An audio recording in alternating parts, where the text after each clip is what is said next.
You always hear the saying, cash is king, but is it really? If that were the case, then why would anyone ever own anything but cash?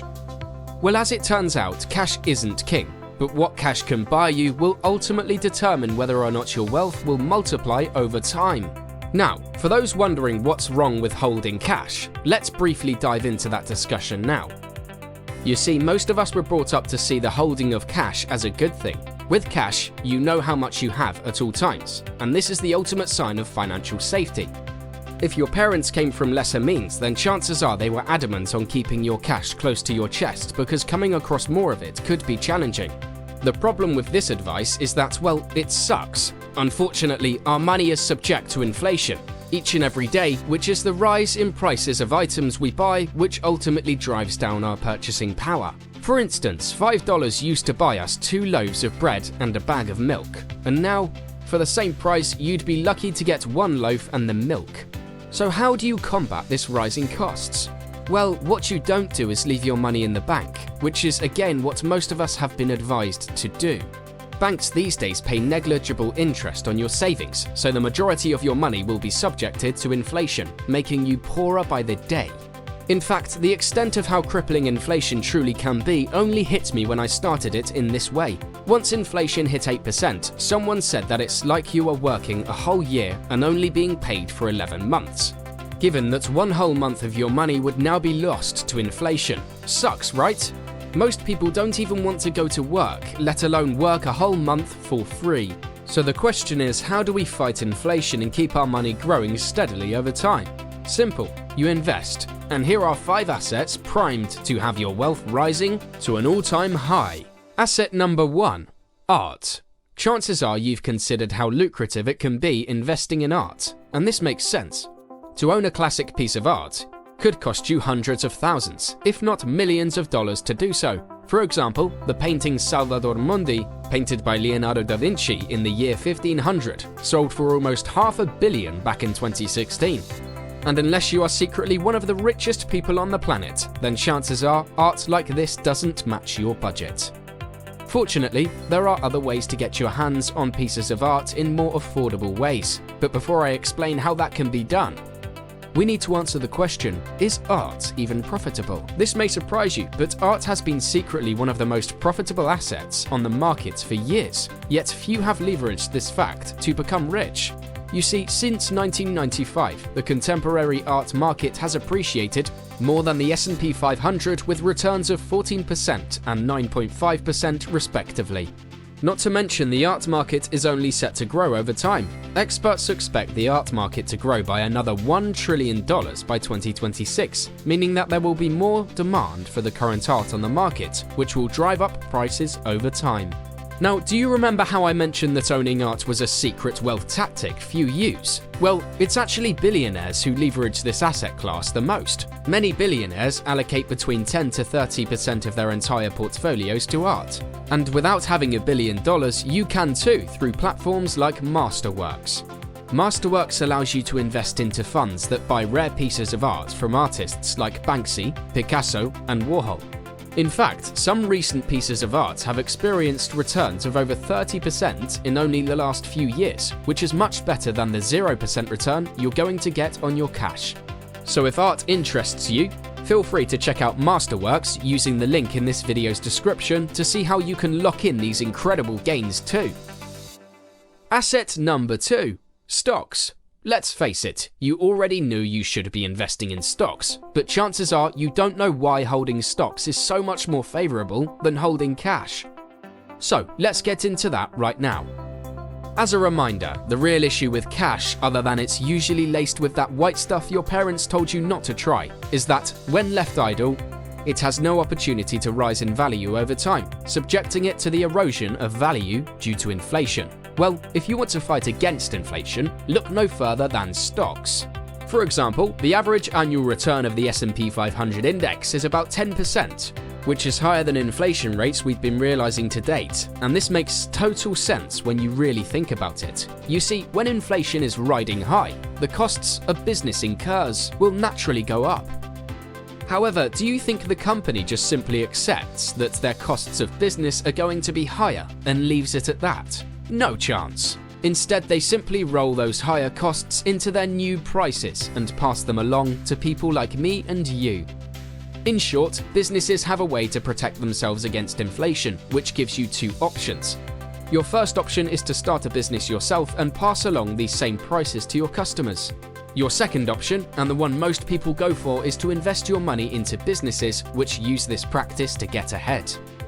Now, this can be done in a few ways, and it really depends on both your investing style and goals. For instance, someone with a lot of time and risk tolerance, investing in individual stocks may be the best way to use their cash to stay ahead of inflation. Many businesses continue to perform well despite economic slowdowns and funnel your cash into said business because you can continue to see your wealth grow over time. Alternatively, if you have little time to figure out investing, you can always invest in low-cost index funds. This is what most people do, and is generically the recommended approach for those with less investing expertise or willingness to allocate time to researching and choosing individual stocks. In fact, if you're a proud index fund investor like I am, let me know by gently tapping that like button below. Now, like any investment, your money can decline at a rate faster than your cash would erode to inflation. But here's the thing. With cash, any money lost to inflation is lost for good.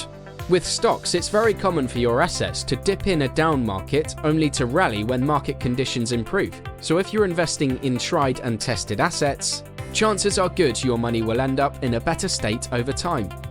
Asset number 3, real estate.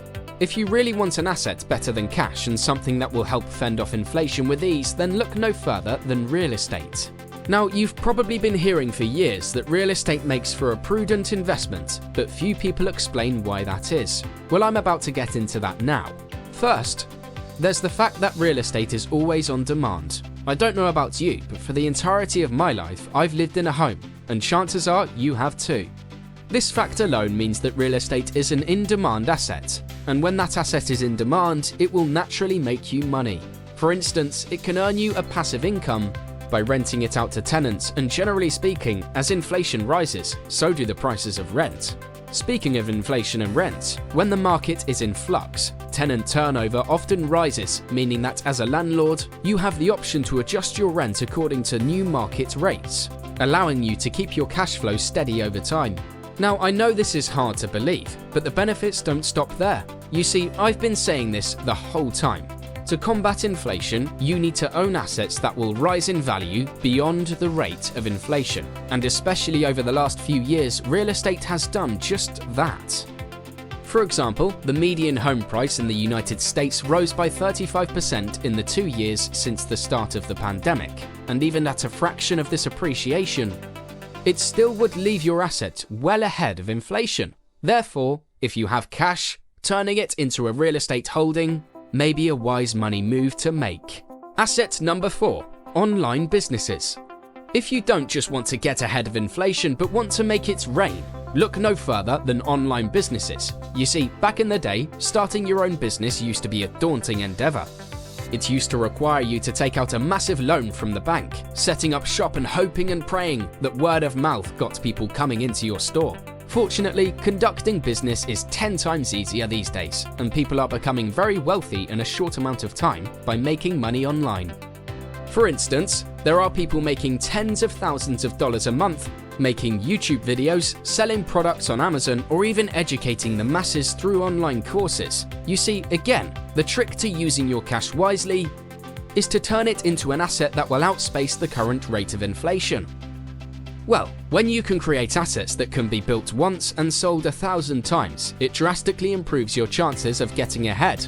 And I'll be talking more about how you can do that in upcoming videos, so make sure you subscribe if you haven't already. Plus, with online business, you have one key element at your disposal that few businesses used to have, which is scale.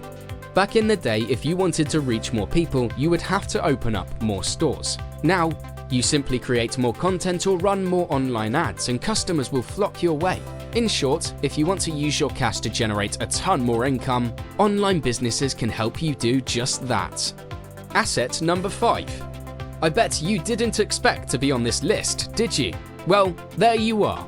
And yes, you are one of the best assets you can invest your money into. Why is that? Because investing in yourself, as Warren Buffett would say, is the only investment that can't be taken from you nor can be taxed. That's pretty sweet, right?